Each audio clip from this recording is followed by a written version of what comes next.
to the Freedom Nation podcast with Jeff Kickle. On this show, Jeff shares his expertise in financial and retirement planning from a different perspective. Planning for your Freedom Day, which is the first day that you wake up and have enough income or assets and do not have to go to work that day. Learn how to calculate what you need, how to generate income sources, and listen to interviews from others who've done it themselves. Get ready to experience your own Freedom Day.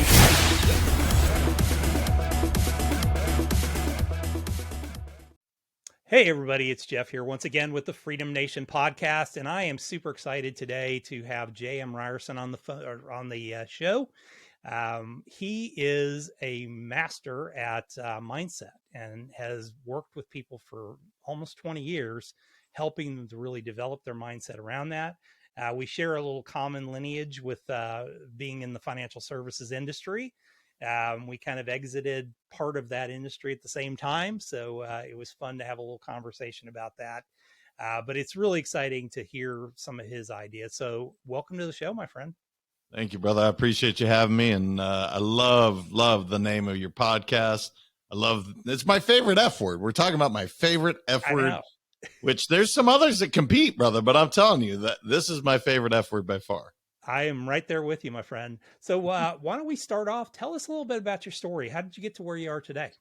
Yeah, man. You know, I get this often. And where do you start? I played basketball in college, blew out my knee. Why is that important? Because I went from being an athlete as all my identity to what now? And then I go study abroad in the Netherlands, and I really started reading and just divulging into books because I was on trains all the time. Yeah.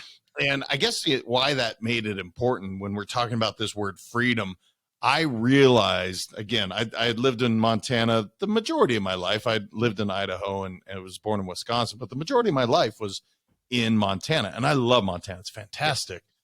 But I realized how big this world was when I went to the Netherlands, and I just really caught this bug of, man, what else is out there? And so I came back, ended up graduating college somehow with all my credits transferred. And I went right into enterprise rent-a-car out of college. And that's where I started. Mm-hmm. And I realized quickly that being told to be at a certain place at a certain time, having a restriction on how much money I can make, not having the freedom to choose to go play golf whenever I want, that didn't work for me. And that's how I found financial services. So literally when I interviewed, the guy said, you know, you can make however much money you want and you can golf every Friday. I'm done. Sign me up. Well, that guy ended up being my business partner for 3 businesses. And we created what many would consider financial freedom. So that was awesome. And then I wrote this book called Let's Go Win, Keys to Living Your Best Life. And I wrote it for my kids is how it started. And what happened was the gal that was working with me said, man, you're selfish. And I said, what are you talking about? She said, if you only share this book with 2 human beings, you are selfish. Cool. Lesson learned. We publish. And it just took me on this journey, Jeff, that I'm on still today of Let's Go Win, which it's all about, you know, helping people, inspiring them to live their best life. And as I told you off air, I've worked with, you know, people forever on mindset, on performance, on leadership, but I never really put a name to it. I was just leading these teams and I was building financial services. And I found how much I just love talking about the mindset, how important it is in everything that we do. And so Let's Go Win started the Let's Go Win podcast. And so every single day, brother, I literally get to wake up and work with people to help them obtain their dreams. And I get to work with teams, which is what I'm most passionate about, because I think the dynamic of a team, there's nothing better. Mm-hmm. Also, potentially nothing worse, depending how they're set up. And so that's what I get to do, man, is I really get to focus in on how can we make this work? How can we go win? Because again, it's not about wins and losses. It's about setting ourselves up to win every single day. Mm-hmm. And so that's what I do, man. And so once the book happened, then I guess I wrote another one, and then the podcast, and now I'm coaching. So that's kind of my story in a nutshell. I don't, that's a little shorter than 20 minutes. I was like 5, but I try to be as we got lots concise of in other my questions to ask. You're not getting off that early or that easy. So let's talk a little bit about that. So you're coming in, let's say working with a team. Are you doing individualized coaching with each person? Is it more of a group type dynamic? How does it work? Good question. I've done both. I've Okay. worked with executives, singularly. I've worked with, professional athletes on a one-on-one basis, and I still do, but I pick and choose those. Okay. Typically, what I love to do is work with a team because here's the deal. Even if I'm working with an athlete, so I've worked with professional golfers, they're surrounded by a team, whether they realize that or not. They have their swing coach, they have their dietitian, they have their trainer, they have their publicist. I mean, you want to talk about a team. There's a huge team dynamic, but they just don't necessarily think of it that way. Yeah. And the challenge is if one spoke's out of alignment, that wheel is wobbly, man, and it's a bumpy ride. And so my job, what I've always looked at is how can we get this team to work at its absolute best, most functioning, cohesive unit, because you deserve that. Because the one thing I've learned, Jeff, we want to be happy, we want to be healthy, and we want to be wealthy. And when I say wealth, I'm not talking necessarily financial, although that's a part of it. But I'm talking about real wealth in our relationships, real wealth in our spirituality. And so what I do is it's really kind of a holistic approach to how can we not only crush it financially, but have a great relationship with our spouse, have an amazing relationship with our kids, really hit those bucket lists, as you called it off air, that adventure. Are we really living this life that we have? And so that's what I do, man, is I get to work on saying, you only have one life to live. How we doing? And often there's some real unfulfillment, even though there's a bunch of zeros in that bank account, and we're crushing it financially, but the other areas so often are lacking. And that's where I get a chance to really get to work. That's brilliant. So, when you go out there and you're developing a program like this, I mean, are you also kind of developing almost like a train the trainer type of situation? I know I've talked to some coaches that come in with that approach of, hey, let's make sure that we get the top end trained so that it trickles down. Or do you find it's better if they kind of bring you back occasionally? Well, it's both, and it's catered to however they want to set it up. Because here's what I've learned. No one likes change. That's just an absolute fact. And so for years, I would try and change people. And now the most recent book that'll come out is going to be called Upgrade, because I've never met anybody that doesn't love to be upgraded. We love to be upgraded. Yeah. It's the same idea. It's just a different word. And so typically what I'll do is I want to have groups to be self-sustaining where they can not only take it and work with their team, but they start to teach their kids these things, right? Yeah. These are basic principles that you should be able to pass along very easily and find sustained growth. So that is my goal, although I have some amazing relationships with companies that, because of my background in sales, because of my background in team building, I'm I guess a good moderator and MC. That seems to be a role I'm asked to do, which I actually really love more than even keynotes, because I don't know, man, what you're doing right now. This is why I love podcasts, because you get to ask questions. I think it's the most fun thing that a human being could do, because you come from curiosity. You get to find out about somebody and their story and how it came. So that's a lot of what I do.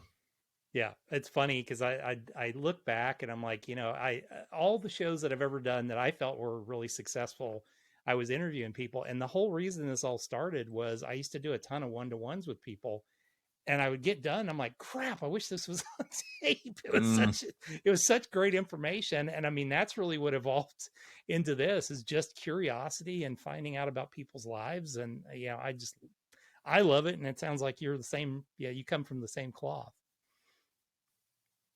Yeah, isn't it funny, brother, if we could go back in the 20 some odd years that I had, and I'm not sure how many, but all those amazing ones, how much value people would have.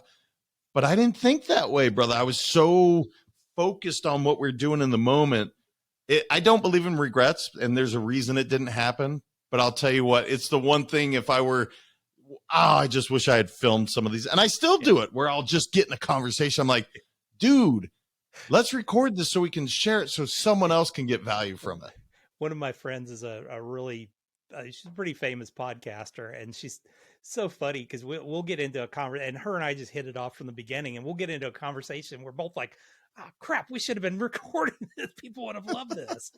But so, I was looking on your website and your logo is interesting. And then I saw kind of a breakout. So, what do the three parts of the logo represent? Yeah, man, it's evolved and changed. And here's what I will tell you. I'll try and keep this as easy to understand. So it's the three circles, right? Mm-hmm. And the top is to be happy, right? That the yellow is happy, the red is healthy, and the green is wealthy. Okay. Now inside of each circle is the three things you need to take care of in order to do that: your mind, your body, and your soul. And then if you look right in the middle, that's where you are. So if you do all these things, if you take care of the mind, the body, and the soul, we really work on our happiness, our health, and our wealth. Right in the middle is that perfect you. That's that show up as you, because I believe everybody has it inside them, whether they're willing to show it and really come out. But that's why show up as you came about, is I wanted people to really be able to just utilize all their energy just to be them, because they're amazing. But so yeah, man, that's fascinating how that has shifted and changed, because that used to explain that logo would have taken me 25 minutes. Now I can do it in about 2. Yeah. But I mean, it's complicated. I mean, it really is a complicated thing when you start to think about it, but it's a simple way of explaining it. I think you've got it down to that point where it's a simple way of helping people understand that it's not just three simple things. There's more to it. As you get tighter in, it's also more complicated and bundled up, as you get you involved in it. Oh yeah, we like to make life complicated as human beings, don't we? We can make anything really, really challenging for some reason. Yeah, but you're right. I think it's human nature. So what, give us a quick synopsis of the Let's Go Win book, and then let's talk a little bit about the upcoming one and what's going on with that. Yeah, so Let's Go Win, I broke it into 12 chapters. And again, I wrote this book originally for my 2 sons. They're 16 and 13 now. When it published, they would have been just about 13 and 10. And I started with vulnerability, which most people, when they read that, they're like, really? That's how you're going to start?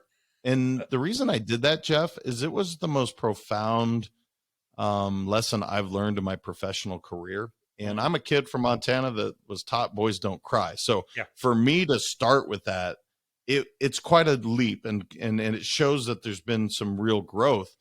And so I wanted my kids to know that, look, that's BS. Boys can cry, and it's okay. I don't want you to stuff those emotions way down and then blow like a volcano. So I start with vulnerability. We hit some, fun chapters like communication. We talk about mindfulness, and then we kind of wrap towards the end. We get into courage, fun, transcend. And those were the original 3 values of my company, because I do believe that everything in our life hinges on us having the courage to do so. Life's too short not to have fun, man. I'm not here to be bored or, not having a fulfilling life. And then transcend, I love the word still today, but man, trying to explain that word to so many people, I was like, all right, it's just not hitting.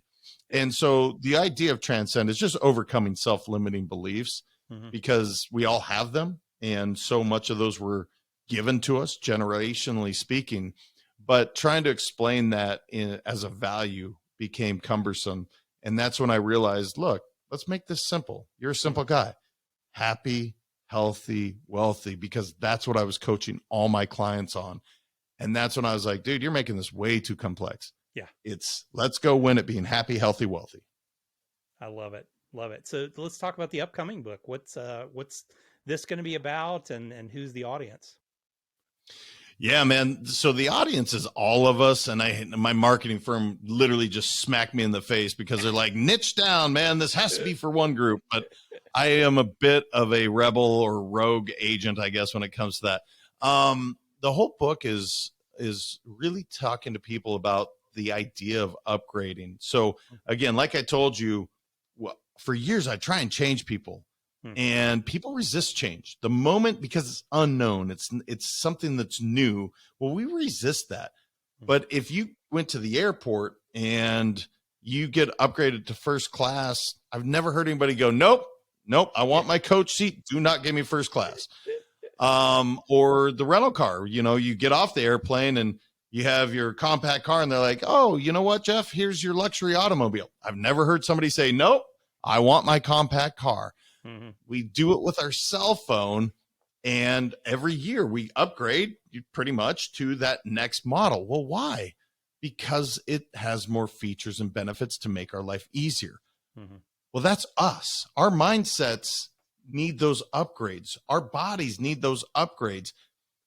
And that's what I want people to understand is don't be afraid to upgrade. I understand resisting change. Don't do it. Let's talk about upgrading yourself. So that's what I try to explain and weave some stories throughout the book.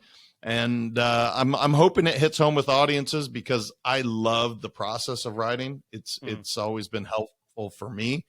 And it really, as I was going through it, I was like, man, this is all about upgrading ourselves to be the better version of ourselves. So it should be coming out the latter part of this year. And I'm excited for the editors to tear into it a little bit more and tell me how crappy it is.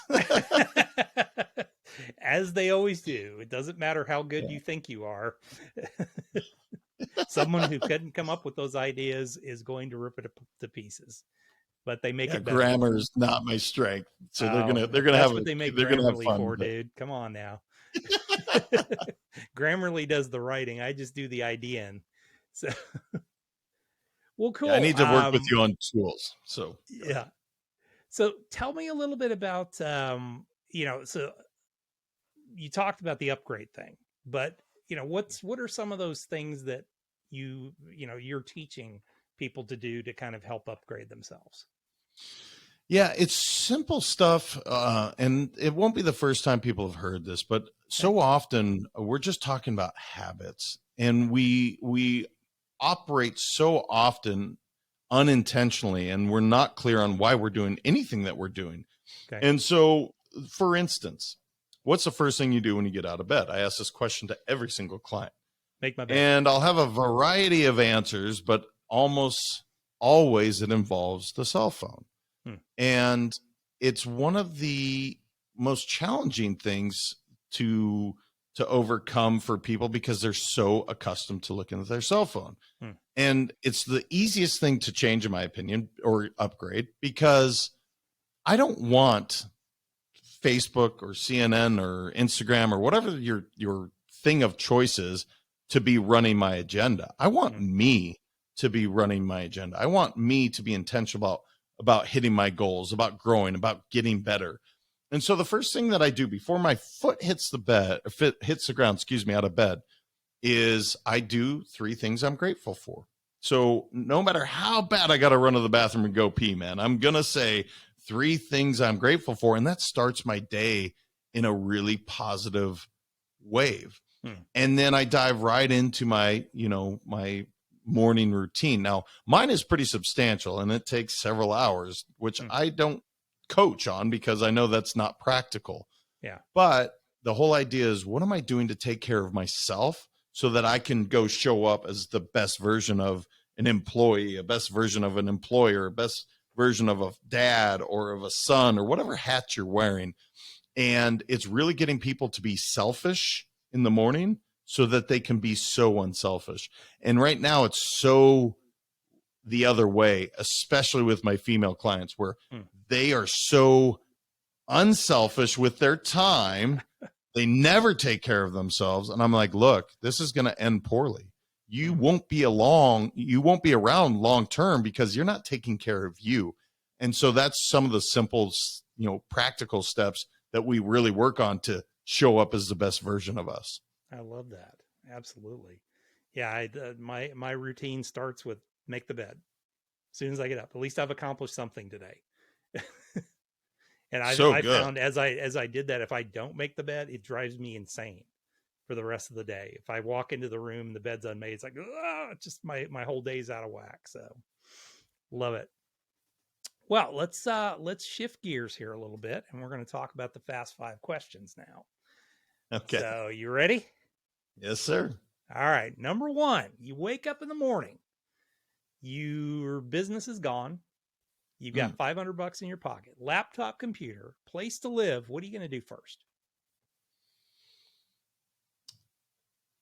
I have a laptop, not a cell phone. You have a laptop. Well, I'll give you a cell phone. How about that?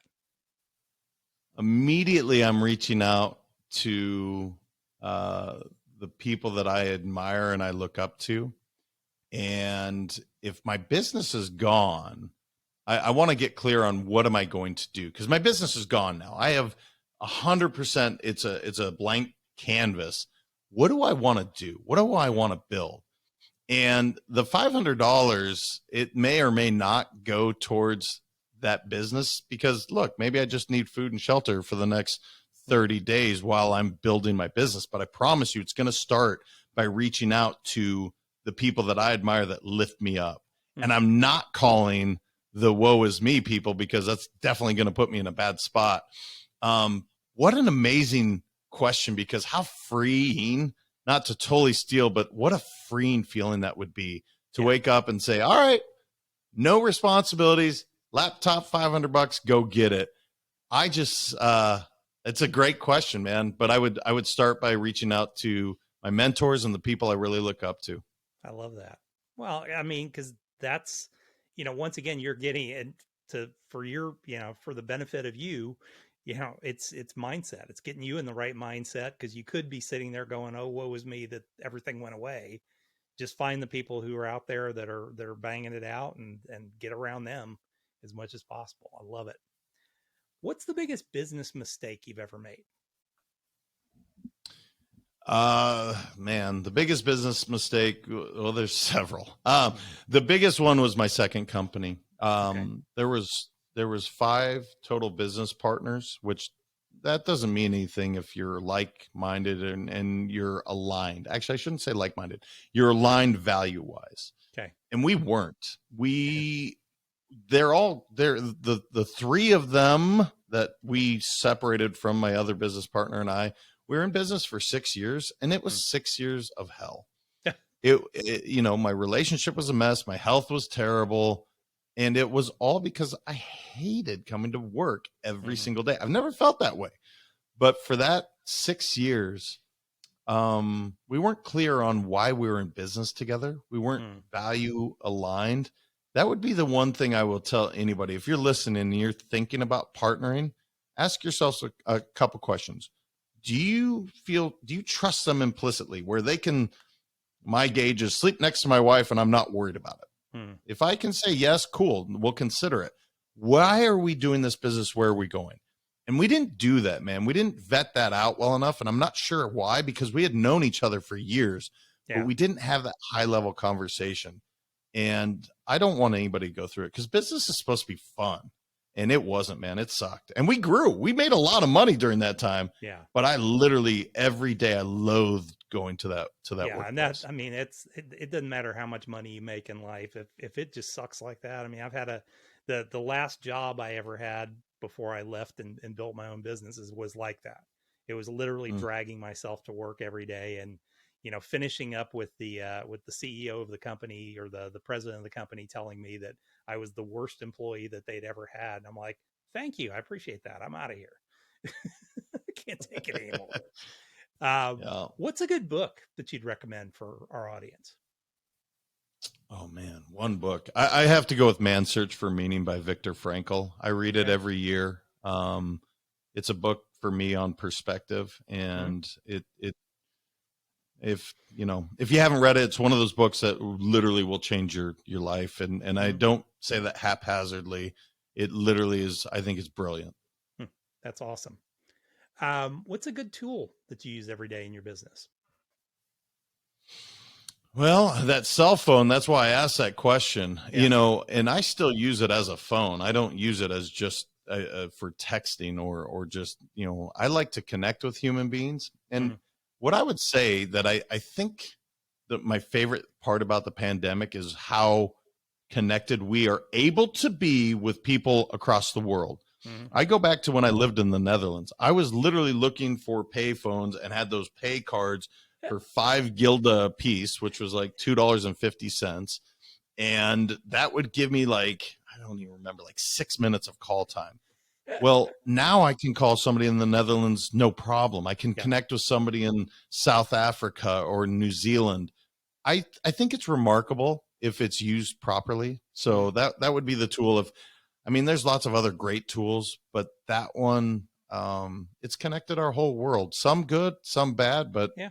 I I mean, do enjoy I using it. agree with you. I mean, I'd say the podcast for me was that unique thing. And as I started kind of expanding myself beyond, I was part of a networking organization out of New Zealand or out of Australia. And, that getting connected with those guys, then that opened me up to this whole world of Australians. And then they're connected with people in Canada. And I mean, I've interviewed people now from all over the world, from sub-Saharan Africa to, the Far East and everything else. And I mean, and I count a lot of these people as friends that I've interviewed now. Never met them in person. I only know them from the about mid chest up, but really good connections and friendships that I will cherish the rest of my life. So I mean, that's the cool part I think about our time. I mean, I remember the days of payphones too, and no cell phones, and it is an amazing tool today. Yeah, it is. I can't Technology is second it beautiful. enough. It's Yeah. so cool. Podcast is so cool. What's your definition of freedom? Choice. I keep it really simple. Just the ability to choose. Now we all have that ability. Mhm. Um, and that's one thing that people get in this prison where they don't think they have an ability to choose. You do, and you ultimately do choose every day, right? But for me, it's just the ability to choose and to choose to be happy, to choose to be healthy, choose to be wealthy. Those are all choices. And people, I promise you, there's not a circumstance that I haven't coached with where somebody's told me, you don't understand. Okay, let's hit it.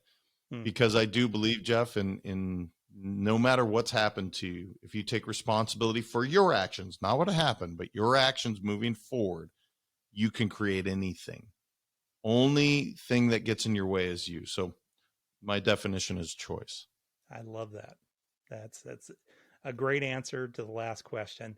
If somebody wants to get a hold of you, what's the best way?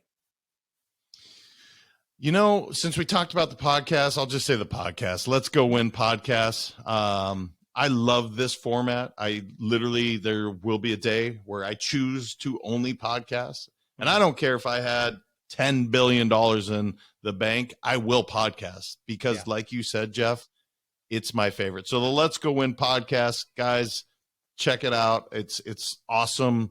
The more that you review, subscribe, and share both the Freedom Nation podcast, the Let's Go Win podcast, that's how we can continue to help people. And so there's my plug for you, Jeff, and for mine too, man, because I love what you're doing. I know how much work it takes, and I know how rewarding, fulfilling it is too. So keep doing it, brother. I'd appreciate it, my friend. I appreciate you being on here today, sharing your story, and certainly sharing some really good nuggets for the crowd. Everybody, thank you for joining us. We appreciate Jam for taking the time today to do this, and we do this twice a week, Tuesdays and Thursdays every week. So wherever you're listening to this, please make sure that you take the opportunity to share this with someone else that could really need or could use and need this information right now. And we appreciate you for always being on here and being part of Freedom Nation. So thanks a lot. And we'll see you guys back here the very next time.